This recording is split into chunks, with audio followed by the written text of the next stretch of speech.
Hey, salut à tous, allez, comme d'habitude, ActuFix numéro 87, comme chaque mardi à 17 h. On va regarder toutes les news des statuts en résine de la semaine, toutes les précos, tous les teas, et il y en a beaucoup, on va regarder tout ça. Allez, on va attaquer avec les précommandes manga, et on commence avec du français, avec Oniri Creation, avec Mikasa de Shingeki no Kyojin. Ah oui, j'ai oublié de vous dire, n'hésitez pas à me dire en commentaire, vous, votre top et votre flop de la semaine. Qu'est-ce qui vous a vraiment plu, qu'est-ce qui vous a déplu? Je m'en sers pour mes mercredis en live sur Twitch DiscussFigs. Comme ça, moi, je vois un peu les tendances de ce qui vous a plu, ce qui vous a déplu. Et même si vous avez préco, n'hésitez pas à me le dire. Alors, ça suit Levi, qui était la première préco côté SNK, côté Oniri. Ça faisait un petit moment déjà. C'est toujours du 1/6.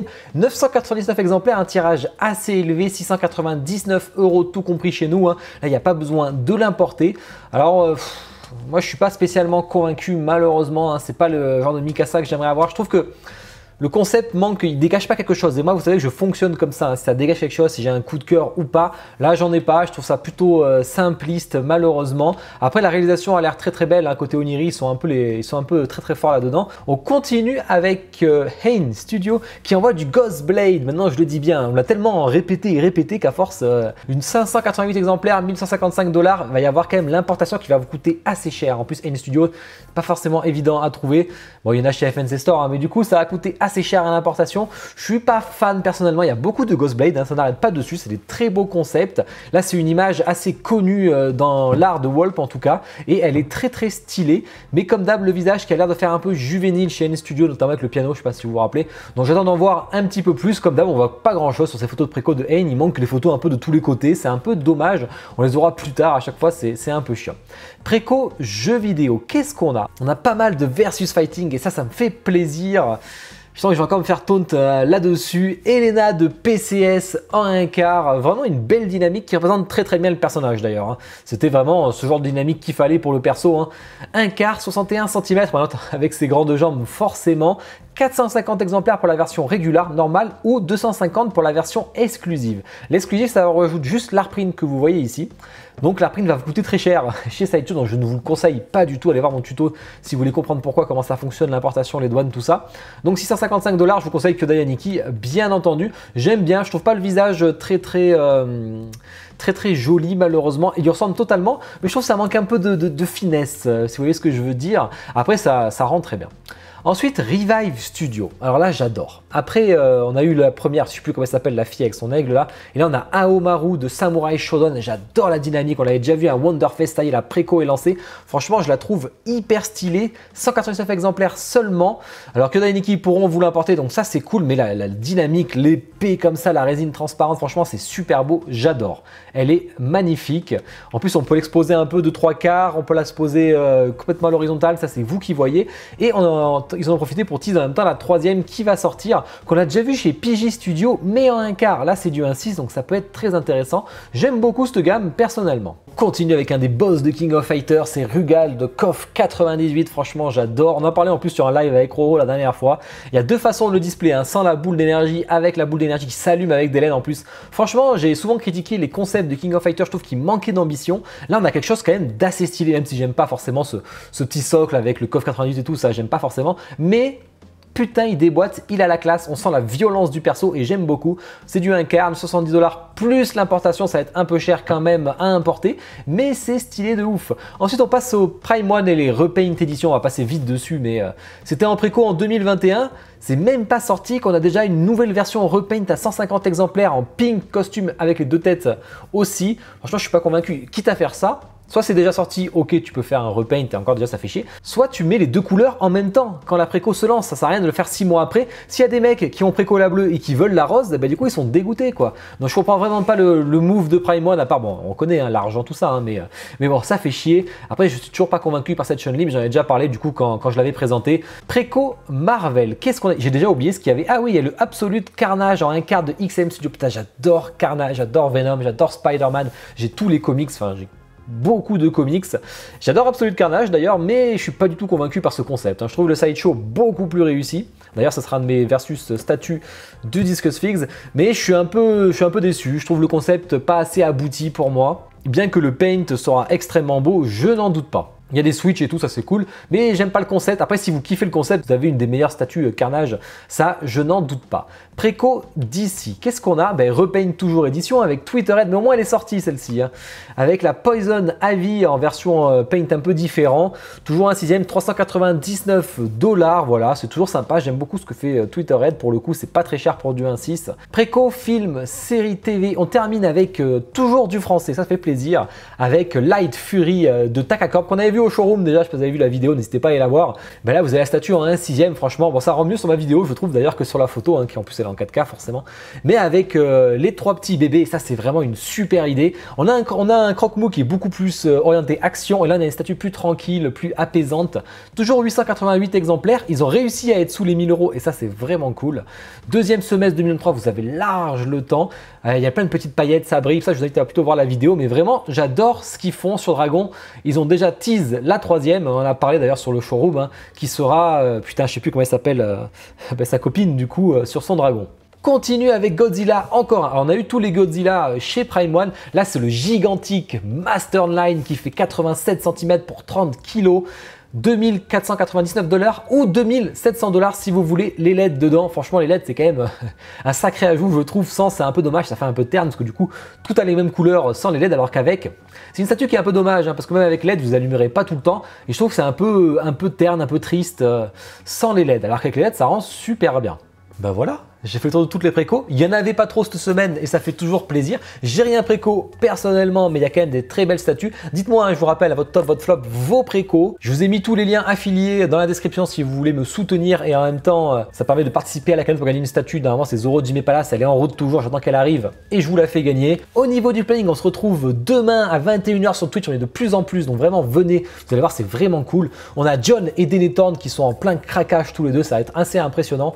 Et ensuite, on recommence plutôt les jeux en duo maintenant que j'ai fini Elden Ring. Avec Queenie, on va faire Returnal tout en full coopération, j'ai vraiment hâte.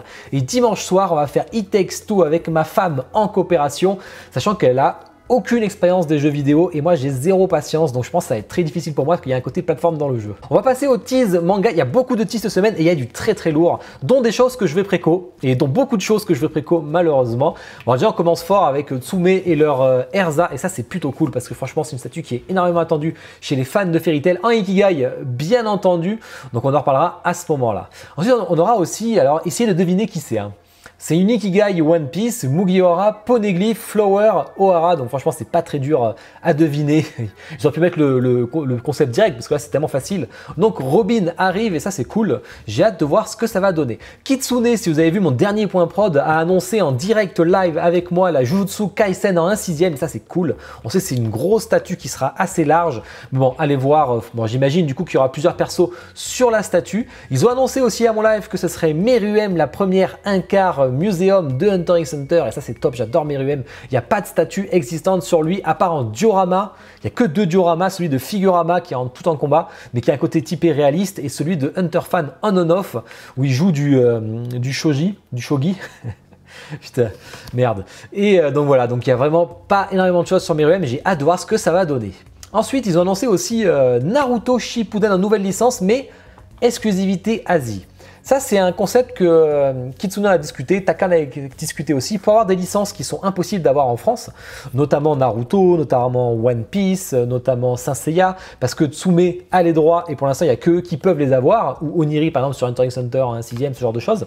Donc, il fallait élargir les horizons pour eux. Alors moi, je comprends. Alors, je sais qu'il y en a qui vont râler parce que du coup, on ne peut pas les acheter. Après, on peut les importer, ça sera assez facile à importer, hein, je vous le rassure. Si vous me suivez, ça sera très facile à avoir. Hein. Des gens qui peuvent dire c'est là pas de l'argent, etc. Moi personnellement, je les comprends. Quand on est passionné et qu'on fait des statues, moi je sais que je ferai un studio et je pourrais pas avoir Hunter x Hunter. Eh bien, si je pars à la licence américaine ou Asie pour me faire des kiffs parce que je suis un passionné, j'adore ce manga, je vais absolument montrer ce que je peux faire dessus, et ben du coup j'irai faire des statues en Asie rien que pour pouvoir travailler sur cette licence. Ça je peux comprendre. Cartoon Kingdom qui envoie Astro Boy, ça c'est cool, je sais que c'est un gros fan Yacine. Vous avez vu le point prod, hein, franchement il va kiffer, donc je pense qu'on va kiffer vu ce qu'il nous montre à chaque fois. On a ensuite CFR Studio aussi qui monte la prod de leur Astro Boy, donc on en verra plus bientôt et sûrement une préco aussi. Figurama Vampire Hunter D, attention, Amano est dans la boucle. Est-ce que ça va faire grimper les prix autant que la FF6 Prime One? Je ne pense pas, c'est quand même pas Square Enix. Et Final Fantasy, donc il n'y a pas une aura aussi énorme que FF. Ensuite, alors là je vous montre un peu les teases pour refaire un peu l'histoire. On nous attise ceci. Alors on avait déjà eu un premier tease, on pensait que ça allait être Ace, la première Ace de Jimmy Palace en 1/6.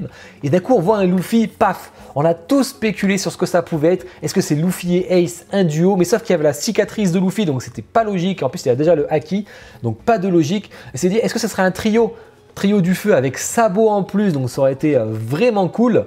Je vous montre le deuxième tease avec tout en résine transparente et en résine. Puis il y a eu des rumeurs comme quoi c'était une nouvelle gamme et que c'était pas vraiment une statue, c'était un tableau. Alors pour moi c'est toujours une statue aussi parce que c'est toujours en résine transparente, il y a des bouts en PVC, etc. hein.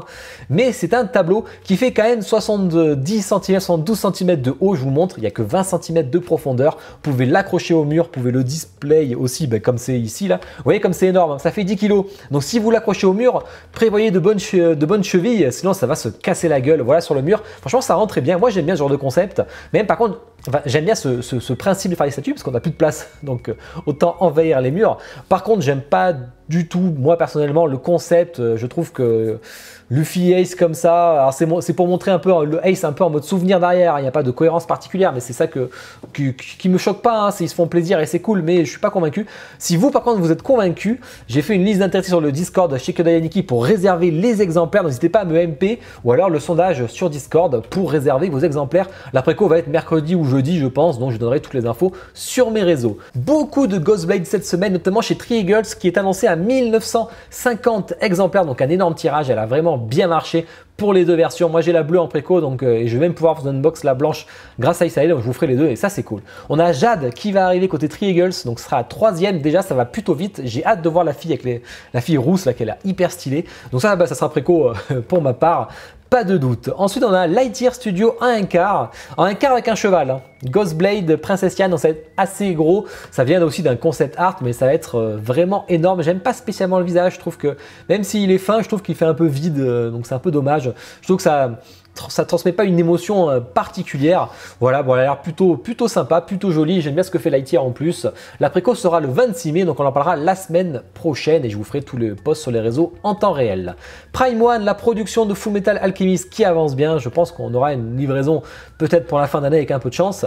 Un nouveau visage de Guts de la prochaine Prime One. Alors apparemment que la version exclusive uniquement, mais vraiment c'est le visage qu'il fallait sur Guts. Ça me ferait vraiment hésiter. Ce serait du 1/4, j'aurais préco. En 1/3, je pense que je vais avoir, je pense que je vais être solide et je vais pas préco. Mais j'aimerais bien avoir un one shot Berserk. Hein. Zodiacos Studio avec leur Shaka qui monte la fin de prod avec toutes les displays possibles au niveau du visage. Donc ça va très vite côté Zodiacos. La Libra Gemini Yun que j'adorais Medusa, mais j'étais un peu déçu par Yun qui a un côté trop poupée. On aura deux versions, une version un peu avec une pose de combat, ça c'est cool avec son arme. Ensuite, eh ben, putain, c'est quoi déjà ça? Ah oui, c'est Soulwing, avec leur avancée de la production de leur Saint Seiya. On voit aussi le Shiryu, du coup, que vous voyez ici. Le Trunks qui a son bisou C18, le Trunks dentiste. Le Krillin avec C18 qui lui fait un bisou. Et forcément, le Krillin dentiste, comme je vous disais. Et tease jeu vidéo, on a du lourd, on a le Sylvanas Infinity Studio en buste malheureusement, on voit que c'est le buste. J'étais tellement hype, je sais qu'il y a une statue 1/3 qui arrive, j'ai très hâte de la voir, ce sera peut-être ma première 1/3. Mais du coup là c'est le buste, ça se voit à la base. On voit aussi la découpe, il n'y a pas de bras forcément. Donc bon la préco c'est dans quelques jours, donc le 26 mai aussi, donc je vous ferai tous les posts en conséquence, ce sera en préco chez Kodayaniki en plus. On arrive avec la fin de prod chez Morrigan de Three Eagles, c'est très rapide. Vous la voyez ici, elle est plutôt très sexy et la version Player 2, moi j'ai pris la Player One. Ceux qui l'ont pris chez Kodai, il y a déjà d'ailleurs le solde, la facture qui a été payée. Donc je pense que les envois, ça sera d'ici un mois. Donc ça, c'est plutôt cool. Dream Figure qui envoie leur Ghost and Goblin. Putain, maintenant je dis bien tous les Ghosts, j'aurais dit Ghost hein, sinon. Hein. Ghost and Goblin où il y a trois versions que vous voyez, 1, 2 et 3 avec son armure high level Legendary là. Donc vraiment très stylé comme statut. Synclab Gookie 1/6, fin de prod, comme on voit ça va assez vite. J'ai toujours bien aimé ce Gookie, hein. Par contre il faut l'exposer en hauteur. Et PCS qui envoie un concept sur, putain c'est Killer Instinct ça. Fin de prod aussi chez Prime One avec Vi de Devil May Cry 5 et ça c'est plutôt cool. C'est con parce que je dis Devil May Cry en anglais mais je dis le 5 en français d'ailleurs. Et on a du HMO fin de prod Felicia. Pareil, ceux qui ont pris chez Kodai, là il faut payer le sol donc ça va pas tarder à être cheap et ça c'est cool. Version blanche ou version Player 2, la version noire. Il y a vraiment beaucoup de choses. Hein. Tease Marvel, le Legendary Beast Hulk avec XM en 1/3, donc ça va être une grosse dinguerie, il va être gigantesque. Comme vous voyez ici, le Hulk Venomized aussi en 1/4, comics haché mais statue qui sera sûrement très belle. Le Iron Mark III de Iron Man, je suis fatigué. Queen Studio Bust 1.1 qui est en fin de prod, plutôt rapide, donc ça c'est cool. Sideshow qui envoie une Captain Marvel que je trouve d'ailleurs plutôt cool. Donc à voir ce que ça va donner, ce sera sûrement du 1/4 en premium format. Tease d'ici, on a Pure Arts qui envoie la licence Batman le film, donc ça c'est plutôt cool. Enfin les vieux films hein, forcément. Hein. Donc Pure Arts qui se diversifie, ça c'est cool, parce que ça va être des masses, ça va être des statues, on verra. Et une fin de prod pour Katana, enfin en cours de production en tout cas de Katana de Prime One. Tease film série TV pour terminer, ça y est, c'est la fin. Un petit tease de Avatar en 1/6 de Takacorp. Bon, on a déjà vu ce qui était là au showroom, on a pu le voir, on n'a pas le droit aux photos vidéo, mais en 3D carrément et tout, le concept qui tournait, il va être excellent. Il y a énormément de résine transparente, donc le prix va être beaucoup plus élevé. Peut-être des LED, il y réfléchissait, donc à voir ce que ça va donner. Ensuite, on a CFR Studio, on voit un peu leur prod de Il était une fois. J'ai hâte de voir, toujours pas en préco, Métro, ça va être vraiment sympa à voir. Weta qui fait un smog, ça c'est cool, j'ai hâte de voir la gamme que ça va représenter. Il n'est pas très grand d'ailleurs. Et une life size de C3PO chez Sideshow, ça c'est incroyable je trouve. Après qui c'est qui veut un life size de C3PO, je sais pas. J'ai hâte de voir si vous êtes intéressé ou pas. Et une petite photo de prod côté Prime One avec Optimus avec une épée. Un petit update de Sculpt, alors ça veut dire que si vous l'avez préco, vous avez le temps avant que ça sorte, hein, parce que c'est encore pas en production, ça vient juste de commencer, du Warrior Alien que j'adore personnellement, hein, c'est un des meilleurs je trouve, et en fait surtout que ça change, vous avez à l'arrière on a plus de trucs dégueulasses là côté Alien, on a sur les côtés ils ont changé pas mal de choses, et ils ont réussi à réduire un peu tout ce qui est largeur et profondeur, et je vous dis 3 cm et 5 cm c'est vraiment pas rien, surtout en profondeur, donc ça c'est vraiment cool. Bah voilà. On a fait le tour. Bon, j'espère que la vidéo vous a plu. N'hésitez pas à liker et à commenter et à vous abonner. Ce n'est pas déjà fait d'ailleurs. Hein. Toujours, en général, 25% de gens qui regardent les actus qui ne sont pas abonnés. Donc vraiment, n'hésitez pas. Je vous souhaite tous une bonne journée, une bonne soirée. Ciao.